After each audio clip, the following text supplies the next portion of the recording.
You are listening to Fika with Vicky on United Public Radio, 107.7 and 105.3 from New Orleans.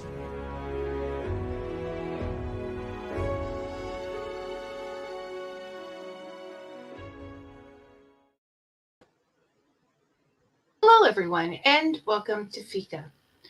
Today we're having a Ray Bradbury chat. Joining me is author Sarah Archer. Sarah is an author, a screenwriter, a poet, and has had his short stories published in several literary magazines. She is also the co-host of the Charlotte Readers podcast and has many accolades of her own. Well, having Fika recently, we discovered that we were both Ray Bradbury fans and decided to do this show. If you want to know more about the facts of Ray Bradbury, the best place to go is raybradbury.com. It's a fantastic website with a lot of information.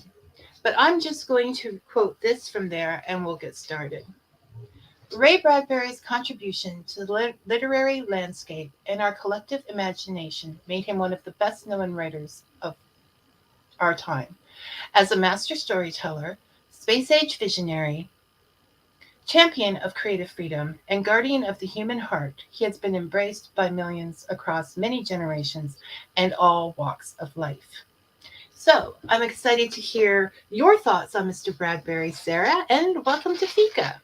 Thank you. Thanks for having me. I love that quote. I think that sums him up so well. And guardian of the human heart. I just love that phrase. I think it's true because his work it's cerebral, it's intellectual, but it's also very rooted in human emotions and experiences, and very true to human life. I do think that a point you brought up in our little pre-chat about people thinking him of being science fiction and therefore very technical and totally loses that whole side of him that is very earthy, very grandma and grandpa and dinner at the table and all of those things. Yeah, and I think he was someone who was very in touch with his emotions. It comes through in his writing, and he even talked about, there's an interview I read with him where he was talking about how the idea that men shouldn't cry is not valid. Like, he would cry often, and he encouraged his male friends, like, cry, let it out, feel those feelings. And that comes through in his writing. He was very in touch with the way that his characters feel. Those family relationships are very strong in his books. And yeah, it feels very human at the same time as being science fiction or fantasy. Because human connection is very, I think, I haven't read all of his books. Let's put that out there, people. I intend to, me either. But it hasn't happened yet. I just love what I have read. It talks about that connection. Even in Fahrenheit 451, the people didn't have that connection with each other. They didn't chat on the porch in the evening. Yeah, they didn't. Yeah. So human connection, I think, the relationships in Something Wicked This Way Comes, Dandelion Wine, Fahrenheit 451, which I just made the list of the books we're focusing on today, is the important aspect of the story. Yeah, and that was one of the things I loved about Dandelion Wine too, is it takes place in this kind of small to mid-sized town in the 1920s, very Americana, but people are so connected. Like, everybody's out on their porch, they're all talking to their neighbors. You can hear and see what's going on in other people's houses, and like the noises of them cooking and having dinner and chatting. And I've never had that in any neighborhood that I've grown up in, whether it was in a suburb or a city. Everyone kind of sticks to themselves and stays in their house or stays in their apartment. And I don't know if we have neighborhoods or communities like that as much anymore, where, at least not in modern America or the Western world, where people are like in each other's business in that way, which maybe sometimes I think can get old, but I don't know. It's nostalgic and it's beautiful. And I love that in that book. The pros and cons of a small town, right? Where everybody knows each other. I do. I was thinking when you were saying that, and I do. I have a friend in Philadelphia who lives in the neighborhood, bought a house in the neighborhood she grew up in, and I think a lot of people did, and they very much have that. Let's have the fire out in the front, and everybody stops by in the neighborhood, and I love it while I'm visiting. But on long term, I'm not sure if the quiet Vicky would always love it. You know what I mean? Yeah, that's a good point. But I mean, it's not so much a place thing as a time thing. That was 1920s, and people didn't have television, and they didn't have computers, and well, that would have been like 32. So it's a time thing more than a place thing. Yeah, that's very true. And I think he, it seems from reading his work and from the little I know of his life, he had a very kind of up and down or complicated relationship with technology and with how it impacts people. And there were times that he was very in favor of technological advancement, but he did also, I think, write a lot about and speak a lot about the ways that technology can isolate us and people can become kind of drawn into themselves or connected more to technology than to each other. Like in Fahrenheit 451, which I will put out the disclaimer, I haven't read it since high school, so I'm going off of my memories here. But I believe that a lot of the characters, like they're just always, they have the seashells, right? The little kind of ear, not an implant, but like a little device they put in their ear, kind of like an earbud, and they watch their shows and they listen to things in the seashells. The seashell station is called. Yeah, that will not offend. So maybe just before we get into that, we're not going to tell the whole story. And even if you knew the whole story, you should be reading it. Sarah, you should be reading Fahrenheit 451 over and over throughout your life. I should be. No. You are correct about that. But it's basically a story about people who don't spend time in nature. Or time by themselves to think independently. Like we can spend time with ourselves and just stare at a TV set, but we're not thinking independently or having meaningful conversations.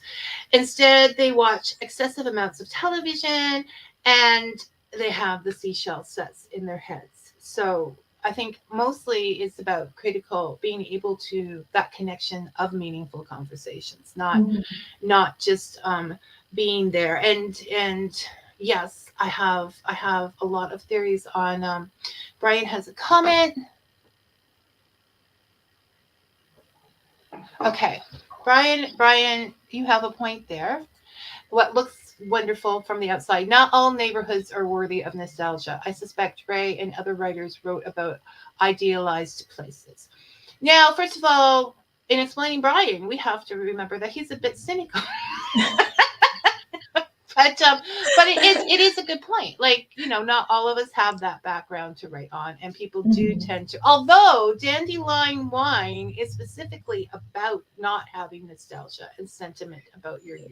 Yeah. And living more in the now. Yeah, I think it's a great point that Brian raised, and I do think that one of the things that works for me about Dandelion Wine is that it is very nostalgic, and he does, I think, to some extent idealize the town, but it's not a total just, oh, this is beautiful, wonderful, everything is happy, sweet, saccharine childhood story. Like there's literally a serial killer at loose in the town called the Lonely One. Yeah, which I think is based on something that actually happened in his town when he was growing up. His uncle was murdered during a bank robbery. Oh wow. And when he was that age. In 1932. So that was him reflecting on life and death. So I do agree that many writers get very nostalgic about things that we all want to hear about. But I find that Ray Bradbury, and this is where I think the Zen comes in, or everything is weighed. Like, for example, everybody's watching television in Fahrenheit 451, and this is not a good thing. But he says in the Zen of Writing, or somewhere else that I read, I'm all over the place this week, that television is a good thing to bring into hospitals because people aren't lonely, they're not bored. So it's very, there's two sides to everything, kind of. Yeah. A balance there. Yeah, I think that's something that I love about his writing is he sees the good and the bad, and he's able to kind of look at a nuanced point of view. And specifically with his depictions of childhood, I think that he to some extent, he's idealizing not just the town, Greentown, which is the town in Dandelion Wine, but sort of the childhood perspective and the ability to see kind of the magic in everyday life and get excited about things the way that you can as a kid that maybe as an adult you're a little bit more blasé about. But he doesn't necessarily paint childhood in just this everything is beautiful and golden light. Like both in that book and in Something Wicked This Way Comes, which is set in the same town, and feels in some ways like kind of a darker outgrowth of Dandelion Wine. Like he really gets into like the darker side of childhood and showing kids interfacing with true evil or the capacity for evil within themselves. So he's not afraid to go there and make it dark too. And I think that is what I found in Dandelion Wine is that he was 12. Mm-hmm. And 12 is the age of reason. And he was going into adulthood. So in a way, the character itself was romanticizing childhood because he didn't want to leave it. Because on the other hand, he's seeing all these things happening that are rushing him to the fact that he is going to die as well. So it is that balance between those two things, and that he has to grow up, and that he doesn't want to do what the characters are doing in Dandelion Wine. You know, the woman who kept wanting to be young and pretty and had a box full of all of her trinkets that proved that. Or in Something Wicked This Way Comes, where the school teacher was once a beauty. I feel like what he's yelling at us from behind the words is let go of who you were so you can be who you are, and let go of death so that you can live. Yeah, that's a great way of putting it. And I think the ways that he deals with the ideas of age and death are very interesting in both of those books. I mean, in Dandelion Wine, the main characters are children, but then there are several chapters devoted to characters who are older, kind of at the ends of their life, grappling with mortality. And then in Something Wicked This Way Comes, there's this carousel that you get on, and it's like this magic, slightly evil carousel where if it goes one direction, it can make you age a lot faster, or if it goes the other direction, it can age you backwards. And so he plays around with that in really interesting ways, with seeing kind of the horror of both of those, like being aged and losing a huge amount of your life within a span of minutes, obviously is terrible. But also the opposite, going from being an adult to then being like spun back to childhood, and now you don't know who you are anymore, and everything that you've established of your life is gone. Like that's treated as being just as terrible and as frightening. So he's really about like embrace who you are, embrace the part of life that you're in, live in the now, and live life and focus on life and not death. And so, well, we'll get to the happiness machine in a minute. And Brian, it all sounds very much like some of the plots in the series Midsummer Murders. I wonder if those writers are influenced by Ray.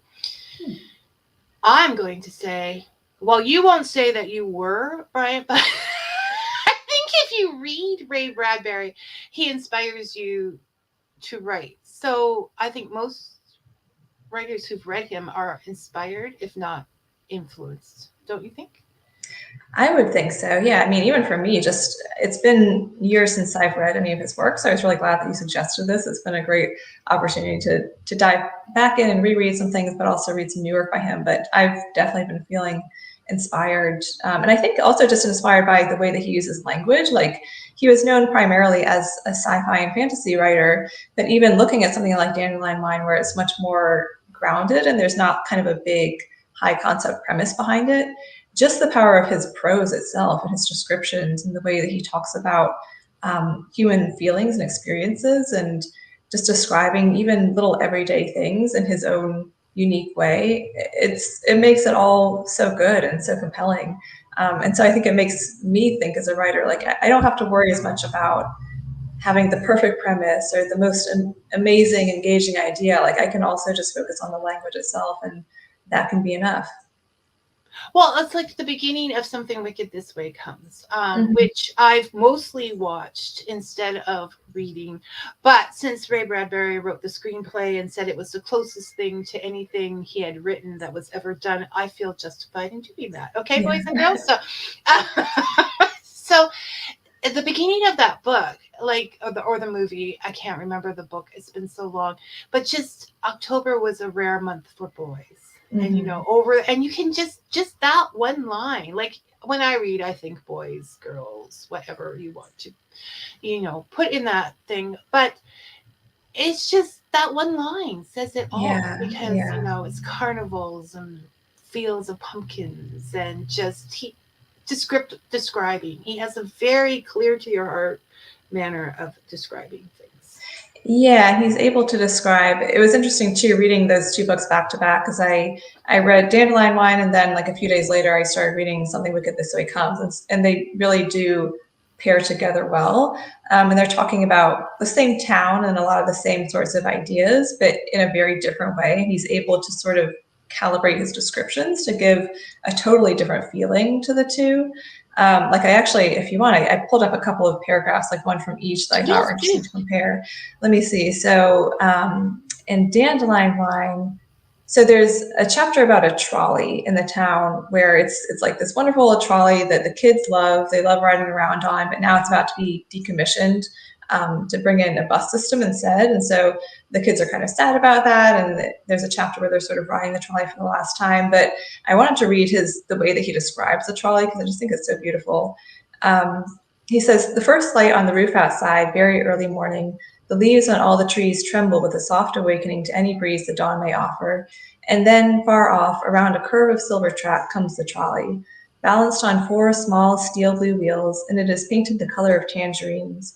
Epaulets of shimmery brass cover it, and pipings of gold, and its chrome bell bings if the ancient motorman taps it with a wrinkled shoe.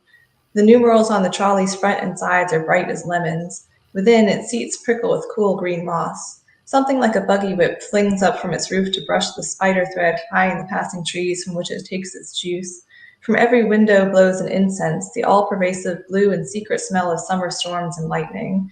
And it's just so beautiful. And it's this ordinary urban thing that would have been common in any town at that time, but he ties it into nature, and he makes it feel magical.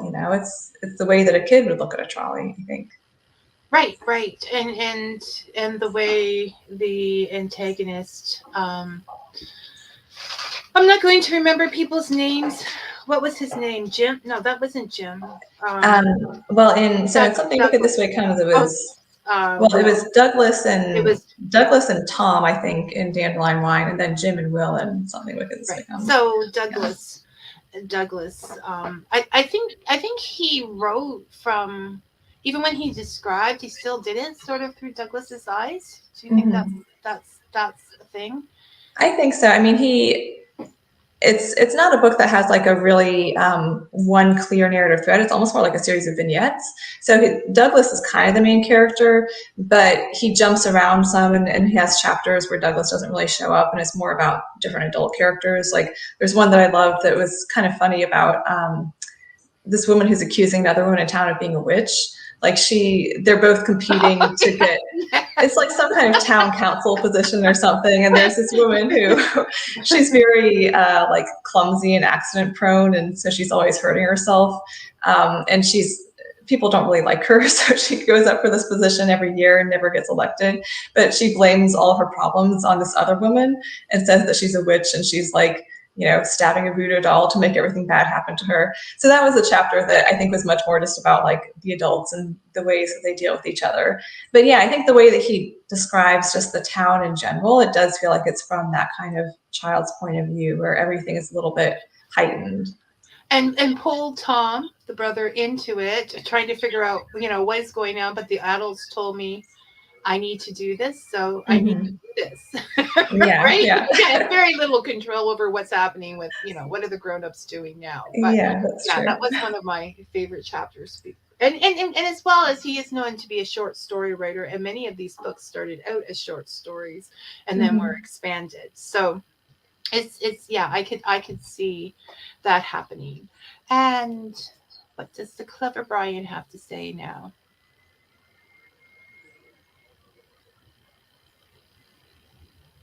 Oh, definitely. Oh, I'm reading in my head. Okay, sorry, people listening and not watching. I think Brian says, I think it is important to remember that Ray's talents developed over time, as illustrated by his early pulp stories. I think he serves as more of an example of what hard work can do.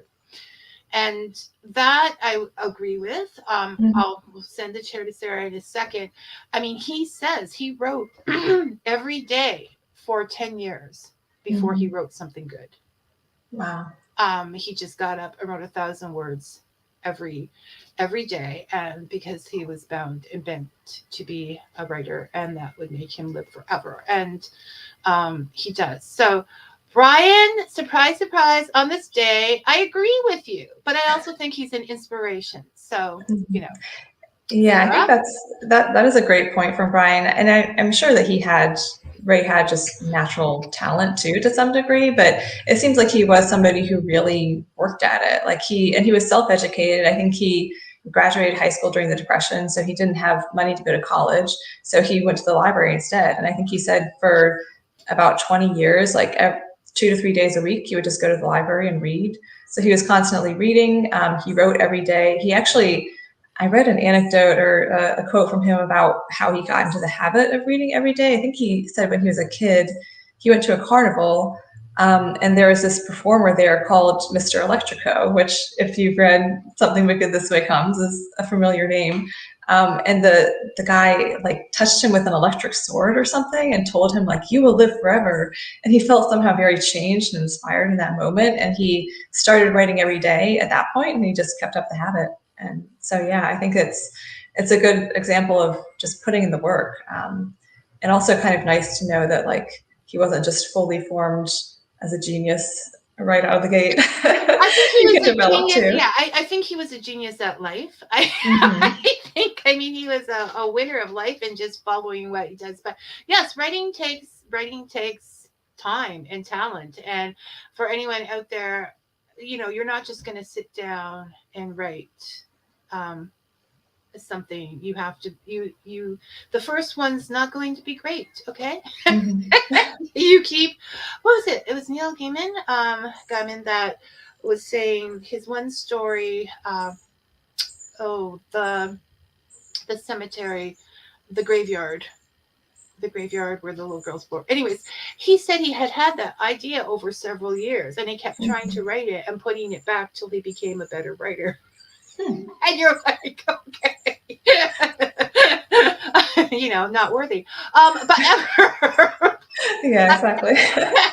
but the point is to write for fun and write because you want to. And that he talks about that. He talks about the idea that we say, we condemn people for writing for commercial purposes, but there's Hmm. not enough said about people writing for literary purposes, just to be a great writer in the Yeah. literary world, which is still not you writing, so just you write. Yeah, and that's what one of the things I think he's most known for is he was able to kind of bridge those two, like sci-fi and fantasy and speculative fiction have still a lot of times aren't looked at as being quite as like quote unquote good as more literary fiction, or they're kind of pigeonholed into this genre bucket. But I think he helped to really bring them more into the literary mainstream and to receive acclaim as like actual good literature that's as good as anything else out there, even if it's about sci-fi or fantasy topics. So yeah, I think, and I don't know if that was ever anything that he set out intentionally to try to do, but that's what he did. Was he brought that into the mainstream and into the kind of literary higher echelons. Yeah, I think he was very humble. I read an article where he contributed that movement to the children, Hmm. to the young people who would come in and put a copy of Asimov on their teacher's desk, and the teacher would not. I love him. It's imagination story with everything. The teacher wouldn't look at it for a few days. Then she read a paragraph. And then she Hmm. read two paragraphs, and she was like, "Oh my goodness, there's something to this." And Yeah. and so, yeah, he was a proponent that it doesn't matter if it's science fiction or fantasy or romance. There has to be a story there. It's the Yeah. story. The rest are Yeah. just fixing. So see, I fell in love. Yes, I'm in love with Ray Bradbury. Okay. I fell in love with his writing. Anyways, while I was reading, I always love something wicked this way it comes and the Halloween tree because I'm an autumn person. But I was looking and I had never read Fahrenheit 451 because I don't read lists. If there's a list that says read this, it just went, and I've been reading lists lately and been very happy with it. But I was reading this end of writing, and I started reading it and thinking, I really like this guy. Like, I like this guy. And then I'm like, maybe I should give Fahrenheit 451 a chance. And I had been looking for the book because there's sometimes when you just need the book. And I had been like going through shelves and ditching books. And I read Fahrenheit 451 and got partway into it and said, this is the book. Yeah. This is the book that explains everything for me. Yeah. So it is, and I'm not a science fiction fan. Usually, I mean, if they have Earth and like Star Trek, I prefer the episodes where they're on planets with trees as opposed to in the ship. So he does cross that. But coming back, I wanted to touch on when you said they have the seashells, and it always put agreeable things in it. I was comparing the seashell broadcast to algorithms, like if you're going to compare it today. And algorithms will show you what you want to see. They will show you what they've decided is your opinion. So you will not get upset because everybody's agreeing with you, right? So I feel like that is today's equivalent to the seashells. Now, how to get rid of algorithms, people? Because I often go into worlds because I'm curious that I don't necessarily want popping up on my computer all the time, opinions or whatever. So if you get into that and you keep getting these things that are bothering you on your search engine, just spend 2 days watching Sassy Toddler, Laughing Baby, and Cute Puppy and Kittens videos, and they will get rid of everything. Your algorithm goes right to nice and cozy, and then you can reset it with your own opinions again.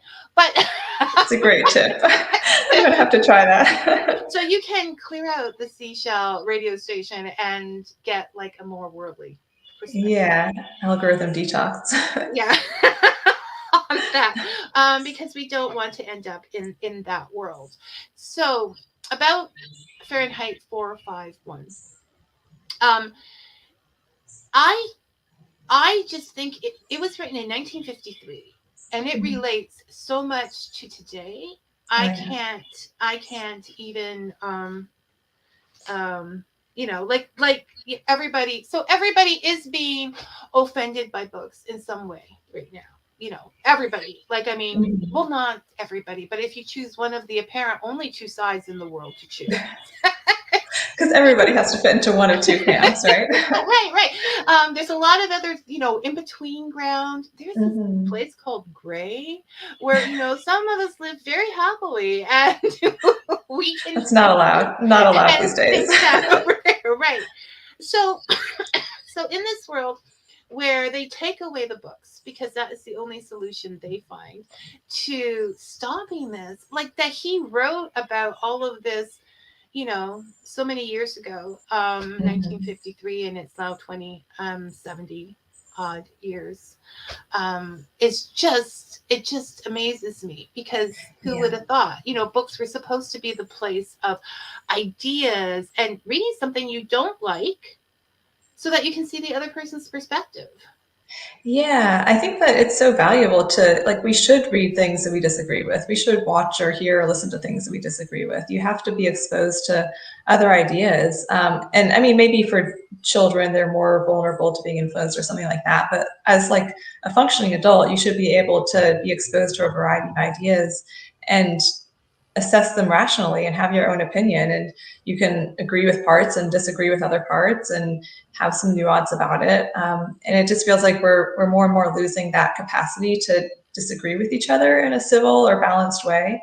And it's scary because it becomes a vicious cycle, I think, where everybody gets more and more entrenched into their own little echo chambers. And the more that you're just surrounded with hearing the opinions you already hold, then the more dangerous anything else seems, and the less you are going to be willing to listen to it.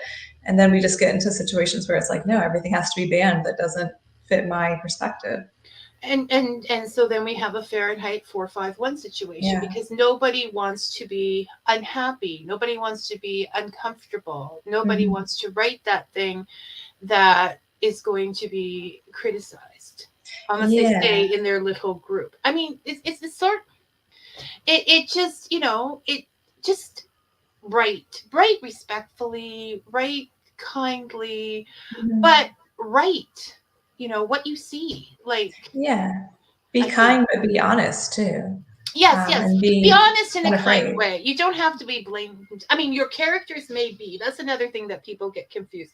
The author is not the character. They might write an extremely obnoxious character to point out to point something out. Yes. On behalf of authors everywhere, thank you for saying that. I feel like so many writers are like, please, I'm not my character. Don't always complain us. There are obnoxious people out there. And if you want to get into, I'm sorry, but there are, okay? And that's not making two kids. I can say there's very obnoxious people. There's middle obnoxious people. I'm not putting them all in one group. There's all different shades of obnoxiousness. I can be obnoxious myself from time to time. I think I might have just been. So... but you need those characters. You need those characters that make people angry for two reasons. One, you need to kill somebody off, and you think, oh, let's get them so upset about this guy that they don't care that he died. Yeah. And two, because it portrays something that you want to in the story. Yeah. Well, and also it's real. Like, all of us are flawed. We all have bad sides. So if you want to write characters who feel real, even if they're sympathetic overall, like, they have to have flaws. You can't just have a group of perfect people in a novel. Well, that's two-dimensional, and that's when things get all the same. I mean, that's why I call myself a free-range reader or whatever, because I'm looking through, and I just saw Rachel Patterson, who was on Fika earlier, wrote that she was reading a cozy mystery novel with a dragon in it, and I thought, that may be something I yes, because it's different, and we all have to take that shot at being different. So and I love that expression of free range reader. I'm going to steal that because I feel like I'm the same. Like, I love to just read different things and write different things and watch different things, and sometimes as a writer that gets you into trouble because you're supposed to do like basically variations of the same thing over and over because that's how you build an audience. But I don't know. I like playing around too much. I'm kind of through with that excuse, Sarah, because of Ray Bradbury. Yeah. He wrote about Martians and carnivals and boys. And no, it's not. He really was a good example of, even though I think most people think Ray Bradbury sci-fi, like, he wrote a lot of different things that are not necessarily sci-fi or that approach sci-fi type of issues from totally different perspectives. So yeah, he hopped around too, and he did it well. So another thing I wanted to talk about, which applies to all the stories, and I stopped to put up one of Brian's comments because they are so important to me. We have a side thing going. So the happiness, the whole happiness, which is also sort of a theme that runs through many of his books. Right.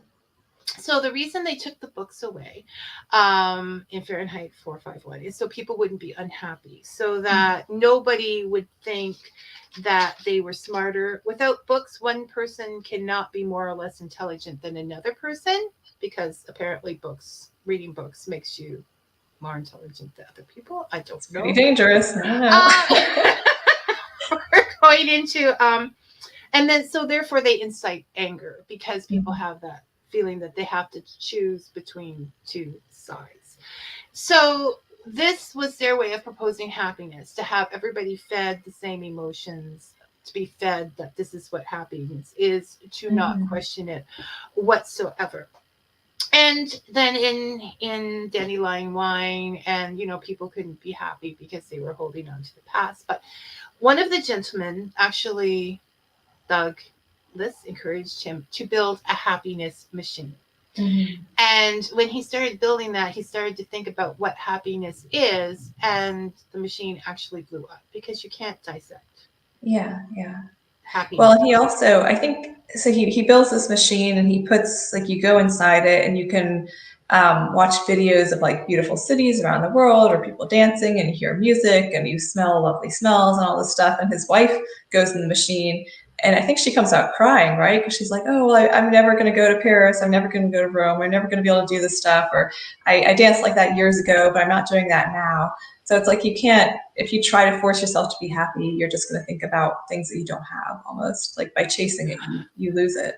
And when they tell you it's going to make you happy. So I want to compare that to modern times. Okay, Mm-hmm. so we take, and I use all of these things, and I am happy with all of these things, but we take the internet or whatever, or television commercials, or reality television, and we're being told, to be happy, we have to look a certain way, we have to climb a mountain, we have to be with a crowd of people like in a beer commercial, we have all of these things that we need to do to be happy. Now, some people can't afford all those things, some people are quieter individuals, some people so then the idea becomes there's no point even trying to be happy because you don't have what it takes to be happy, right? And it becomes, instead of happiness being, sometimes we don't even know we're happy until we're finished being happy, because that moment that just happened was, again, Ray, magical. Mm-hmm. Yeah, and I think, I mean, there's so much you could say on this subject in like our modern world. I think there's almost this paradoxical effect where over time we have access to more and more things that are supposed to make us happy and that should make us happy and that can make us happy. But the more that those things are out there and present and we see other people having them, then we feel pressure to have those things ourselves. And the standard goes up for what everyone is supposed to be living like. You're supposed to be healthier. You're supposed to be having a career that you're fulfilled by every day and not just a job. You're supposed to be better looking. You're supposed to stay young longer. You're supposed to have a beautiful home. Like everything gets better, but then the more that things get better in our society, the more we feel like we have to have those things. And then we're just chasing our tails or chasing like all these different things more and more.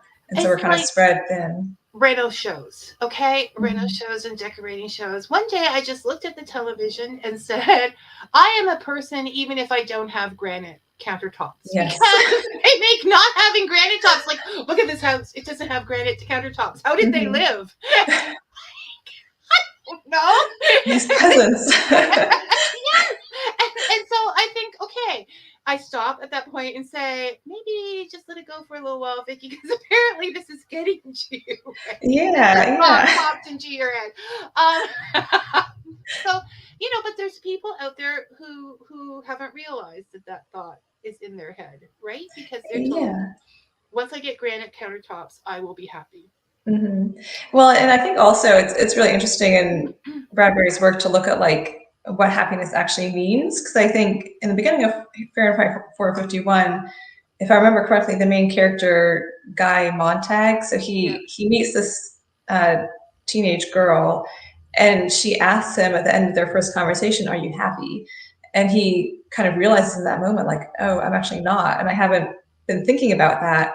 But it's almost like the society is all engineered towards let's keep everyone happy, no disagreement, don't want to think about things that are too difficult to think about. But by doing that, maybe they keep people content and they keep them at this sort of like baseline level of just being restful, but none of them are really happy. They're all actually deeply sad inside. They're just kind of has gone up in that town. That world. The suicide rate has actually gone up. And I think even in our real world too, at least it's hard to know how much of it is people just being more vocal and open about talking about these things. But I certainly hear way more people talk about being depressed or anxious or having mental health issues than we used to, even though our standard of living has gone up over time. And that is a difficult topic to discuss. That's true. That can get us in a lot of trouble. But okay, so I'll relate some of the things that might have caused that in this book. when people stop being unique and start expressing themselves, they Mhm. start to hide. And when they start to hide, they become more, which is not introverted people. I'm an introvert. Okay. So I don't want to confuse this. This subject. Yeah, It's okay to go yeah. hide. I do it all the time. But you couldn't write or do anything, read, if you didn't hide from time to time. But in the that's it. Okay, we talk about independence, and one of the things that is happening, or I see happening, my opinion, you can tell me later in the comments if I'm being obnoxious, is that independence is becoming more of an emotional thing than a physical thing. So Mhm. it's like, I can live without you. I'm going to do what I want no matter what anybody says. I'm going to do this. And in Fahrenheit 451, that was very much, my husband, I'm not saying you shouldn't move on with your life. You should move on with your life. But my husband said that if I die, just get married again and forget all about him. Or they complain about their children. Or um Montag's wife is so busy watching the television, he can't have a discussion with her. He has to Mhm. have a discussion with this 17-year-old girl that he meets at the bus stop.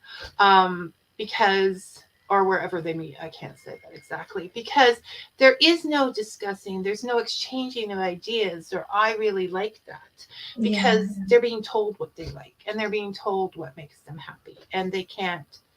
um I think there's a thing in there about pondering, like this makes people stay up at night and think, and that's not happy, and this doesn't make them happy. But when you do all that thinking and you find a solution, like, I don't care if I have granite countertops, you find a solution, then you're happy. Mhm. Routine. It makes you, the rituals that they call them in Yeah. Dandelion Wine make you happy. So I think they're very, very lonely people because they've decided it's a very me society, right? Mhm. Yeah, and I think it's also the society in Fahrenheit 451 is one where both kind of connection with other people and independence have been diluted and weakened. And he's advocating for having a balance of both of those things, but to have truer forms of them. Like you need to have independence in your thoughts, being able to think for yourself and being able to have quiet time in your own mind where you're not just taking in television or other mindless content, but you're truly alone with yourself and your thoughts, and also having actual deep connection with other humans and real conversations about real topics. But then in the society in this book, it's like they don't really have either of those. Like they're around each other, they have friends, but everything is sort of superficial and surface level. Um, yeah, and they don't really have like either true solitude and true independence of living or of thought, or true meaningful connections with each other. Because you can be independent and still be compassionate, and Yeah. want to hear what the other person says, even if it doesn't. It's almost like what they call toxic positivity, right? Mhm. Only what makes me happy. I'm sorry you lost your job, but I don't want to hear about it. You may not want to hear about it over and over again, but certainly a first telling of this tale is important in Yeah. a relationship. So Yeah. if you can't say I lost my job, then what are you going to talk about? You're not talking about your life and Right. and who you are. Yeah, and I mean, I'm an introvert too, so I can definitely relate on that. But I think that it's good to, like, I know for myself, I need my alone time. I need my independence as a human and also as a writer. I think it's really important to just have kind of silence and silent space It for is your a thoughts. need. It's not a Yeah, want. You but need that. you also need other people, and I like, talking to people like you and being able to connect with other people, and then having time to go off and be in my hole and be my I, introvert self too. I'm completely with you. Okay, but Mhm. but you still have people that you care about beyond yourself. Yeah, It's yeah. not you. How can I explain this? The caring for people may, on occasion, and I think I pointed out some occasions this day before the show, the caring for people on occasions can be annoying. It can be Mhm. an annoyance. It's taking me away from what I want to do. But the happiness you gain after, from that relationship, Yeah. from that, like, for example, when they talk about the children in Fahrenheit 451, the women, and I never see them, and it's wonderful and it's great. It's Mhm. like, why, if you chose not to have them, that's wonderful. I'm not saying everybody has children, but if you decided to have them, weren't you aware that they would be annoying? That they would be there. Yes. Yes. So there's Yeah. this all going off. Or when Grandpa in Dandelion Wine, I think this is best, talks about the ritual of cutting the grass. Mm-hmm. When the gentleman that is trying to help them buys the grass, I don't think anything was ever invented. I think this is just, but that only grows an inch and never grows longer, so nobody Mm-hmm. has to cut again. And he talks about how, you miss that sound, that day, that means summer coming. So these rituals are actually a form of happiness, but Yeah. they're also chores, but they ground us in who we are and what we are. So Yeah, I think exactly. And that's there, missing in what they're being given in Fahrenheit 451. yeah. I think that that's a great way to compare the two books too, is because almost by having like the ultra convenience of the modern life in Fahrenheit 451, where everything is easy for people and everything is kind of taken care of, you miss a lot of what makes life interesting or gives you some sense of satisfaction in a task. Like we were talking about this a little bit before too. There's a chapter in Dandelion Wine where there's grandma, and she's this wonderful cook, and she's like half blind. She has like these smudged old glasses. She can't really see well. Her kitchen is a mess. Everything's like disorganized, and there's flour in a jar that's labeled sugar and blah blah blah. But she's a wonderful cook, and she's able to just combine things in this way that there's no recipe, there's no real rhyme or reason to it, but everybody loves her cooking. And then I think it's like an aunt comes to town and visits, and she's like, "Oh, let me clean this up and organize everything for you."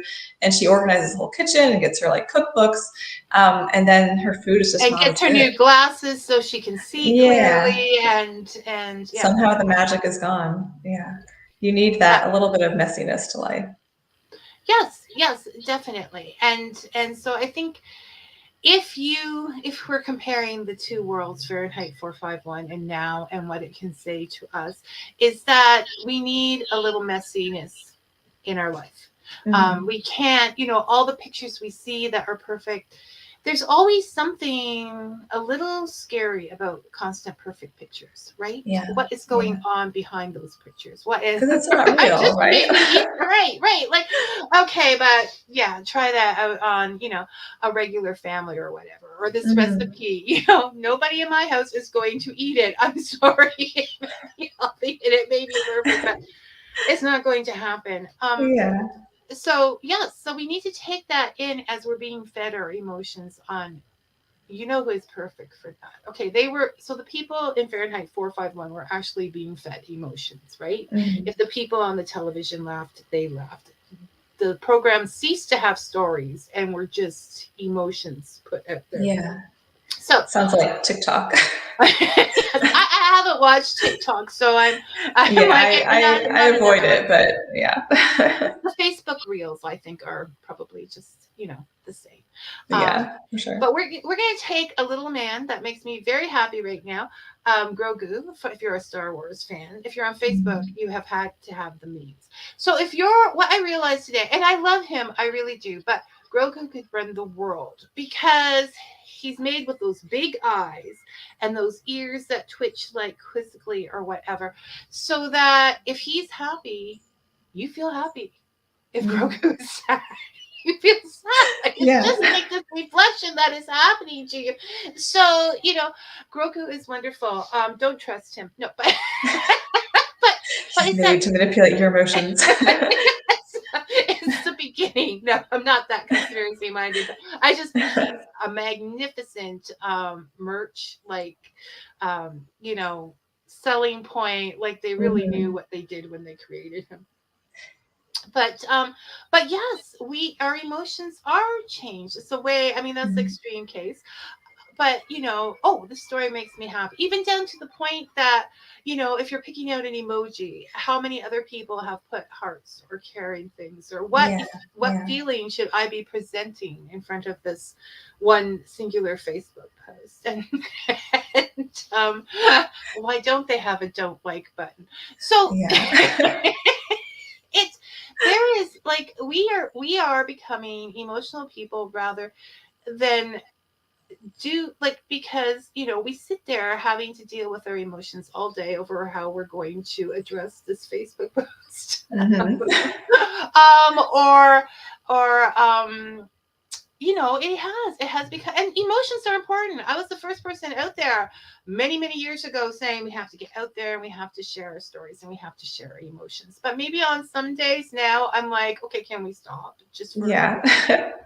And Well, I think, yeah, you're right. The Facebook example is a great one because I think we're more in tune with our emotions than ever in some ways, and we talk about them more openly as a society, but we've also kind of dumbed them down or simplified them. Like when you like a post and you put a thumbs up or a heart or something, or like somebody's message or use an emoji, like you're using this one simple little symbol to express what in reality could be such a range of actual human reactions and much more complicated thoughts and feelings, but it all just gets boiled down to like a thumbs up or a heart. And that it kind of looks like it's the same thing for everyone. And it keeps us from, I think, really unpacking our emotions in a more authentic, complex way. But it's easier to be like, oh, just heart, thumbs up. um, and that's almost like the society in Fahrenheit 451, where everything is just simplified and watered down, and they don't want to get into the complex issues. because it will make them unhappy, but Mm-hmm. only by thinking about them will we find the solutions. No, it's extremely true. How often do you ever see a post where someone just says, I was sad today? Mm-hmm. Sad is an emotion that has been wiped off the planet. I Yeah. wish it was. No, I don't wish it was wiped off, because we have chosen other terms to describe that are bigger and stronger and last for a very long time. But you can be sad one moment, happy the next. Not always. Anger isn't always anger. Sometimes it's just Mm-hmm. frustration. You can be a whole there can be a whole set of emotions that you feel. The day is not ruined because of something that happened at 6 a.m. It can Yeah, be. yeah. Yeah, it's healthy and it's normal and it's a necessary part of human existence to feel a range of emotions, I think. And if you try to eliminate all of the quote unquote negative emotions all the time, then for one thing, it's not going to work. It's a losing battle. But I think you also just strip away the richness of having an emotional life as a human. So, in summary, in that world, I'm going to say, people, if you don't want to live Fahrenheit 451, and most of civilization gets destroyed at the end, so you don't Mhm. want to. Probably not. You you want to have a messy life. You Mhm. want to listen to different opinions. You want to visit your local library so people know that is important. Mhm. Um, you want to have meaningful conversations discussions that might get a little heated from time to time, but at least you know what that person across from you is thinking, and you want to feel all the emotions. Yes. There's a Simon and Pegg movie out where he went looking for emotions, and he went to this Buddhist temple in the mountains, and at one point they were like, they were all happy, and because all the flags were waving in different colors, they're like, it's all the colors, because each color was an Mhm. emotion. And at the end his brain was like showing all these colors on this thing they were testing on him. And it was all the colors. So happiness is feeling all the colors. That's all beautiful. the I love that. all the That's why I chose the aurora lights, because Yeah, happiness is like yeah. all the colors. Not all of them, but a A fair good amount. array. Yeah, yeah. And so yes, don't Yeah. what is your opinion on how to avoid living Fahrenheit 451 in the modern world? Everything that you said, I think, I mean, start number one, like read a book. Yes. And that is a And great make way that to, Fahrenheit 451. yes, if you want a recommendation, start with that one. But yeah, I mean, just reading books, that in and of itself can accomplish so many of those things. Like a good book, or if you read a range of books, it will force you to confront ideas you haven't confronted before or that are different from your own. It will force you to feel feelings that cover a range of emotions and a range of experiences, and some of them may be positive and some of them may be negative. It will force you to spend some time alone and be with your own thoughts, and kind of develop your own thinking and your own brain. And then hopefully we'll also encourage you to go out and discuss those books with other people and have meaningful conversations about them. So books are the perfect starting place for all of that. Dare to have a live and lively conversation. For example, Yeah. I have talked to Sarah for a total of 3 hours in my life now. Maybe with a That little is bit at true. the top. We barely, but we were both came on here to share our opinions of a book in different ways, and maybe some other inner opinions about life. And we're both still standing or sitting. We're still here. We survived. We're still here, and we want to have more such conversations. Isn't Yeah, that, yeah. about so yes, just it's messy. Just live. You don't know if you were happy until after it's done, right? Live, Yeah. And I explore. love that idea of messiness too. I think that comes through so well in his work emotionally, but also emotionally and the messiness of like being able to think different ideas or listen to different ideas, but also just in his creative process. Like we were talking about this a little bit before we even started, but his process was very much just let the ideas come to you and follow them where they will. And I think that he embraced that messiness in his writing and in his life, and not trying to force his career in a certain direction, not trying to force a particular story in a certain direction, but just letting the ideas flow and letting those guide him. And I think that's good sometimes to be able to step back and just appreciate life for what it is and observe it for what it is, and not try to force everything. Like Exactly. Live a free not range trying to life. build your happiness machine. Yeah, yeah. We're just gonna free range everything. Okay, that is the Exactly. word for the day. Free range it. And yes, he was I believe he was extremely humble, because he said he was flunking out of, okay, people, inspiration, he was flunking out of high school English. He Wow. didn't go to college. He spent every chance he could growing up at the library, and then 3 nights a week, as you said. And then he said he graduated the library at 27. That was Which I what think he is did. also when he like got married and moved out of his parents' house too. Yeah. He lived Yes. there for a long time. He went back to the library when he was writing his books, and his little daughters would come and sing and tap on the window, and it was too easy to go play with them. That's what made me fall in love. So he had to get out of the house, and he had to pay 10 cents a half hour to use the typewriter there. So he was actually, time was money, and that's when he learned to write quick and concise. Because that's another thing. He lived on his writing. Like, he just wrote whatever he needed to live. Yeah, yeah, So that is true. Yeah, and I think that he also he had an interesting relationship with technology. Like he was very he didn't drive. He never had a driver's license. He was afraid to drive. He was afraid of planes for a long time, and then I think finally, somewhere in his like middle-aged years, he finally took a plane. He was like, "Oh, this is great! Like, why haven't I been doing this all along? This is super convenient."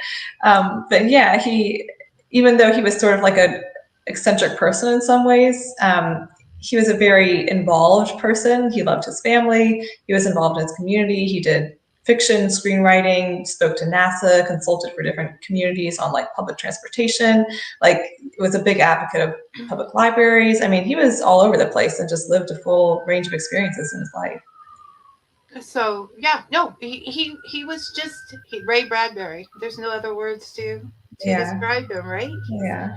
He's Ray Bradbury. So thank you for joining us, Sarah. This was great. We'll have to Thank you for having me. Yeah, and thanks for suggesting this. Like I'm going to go off and read more of his work after this because it reignited my love for his writing. But also, you're going to have to read some more Alice Munro, because Yes. I couldn't catch the name on the title of the book that you were holding on. It's like hate ship, friendship, courtship, love ship, marriage. I think it is. It's a long title. Okay. It's one of her I have collections. a couple, but that of course is not either of the ones that I have. Yeah. So in a couple of months, shall we get together again and Yeah, that would be awesome. have an Yes. Alice Munro chat? Or good excuse to read more of her work. Yes. Well, you know what? It causes us to do this. It keeps us honest, right? We can't Right. sit there and say, I'm going to read this. Thank you for suggesting Dandelion Wine to me. And thank you, because it was a Heather pick. I didn't know that. Mhm. Whoever Heather is, I'm going to look in the library for others of your picks. Okay. Yeah. She was darn right about this one. So you take care. I mean, we inspired you to do some more writing. So I feel that Yes, that thank would be you for both that. Yes, successful yes. just in that. And you take care, and we'll talk to you soon. Okay? You do too. Thanks for Okay, having me. of course. Bye-bye. Oh, if I can. Okay, that was, just the tip of who Ray Bradbury is and his works, and just some personal opinions on that. If you read it and you're listening to this on one of the other platforms, go over to Fika with Vicky and let me know what your opinion is in the comment section below this video. I would love to hear it. Next week is going to be a review show, or more aptly put, a show about why I like the books that I'm going to read this week. Because we're having this show because after all this, I'm in the mood to read and to read some different stuff. So if you have some books you've read lately that you really like, and you can join us live and let us know, we'll be sure to put your critiquing up on the screen. Until then, as always, and I don't know why this thing is up on my computer. Until then, may your coffee be hot and your stories sweet. Thank you for listening, everyone. Take care.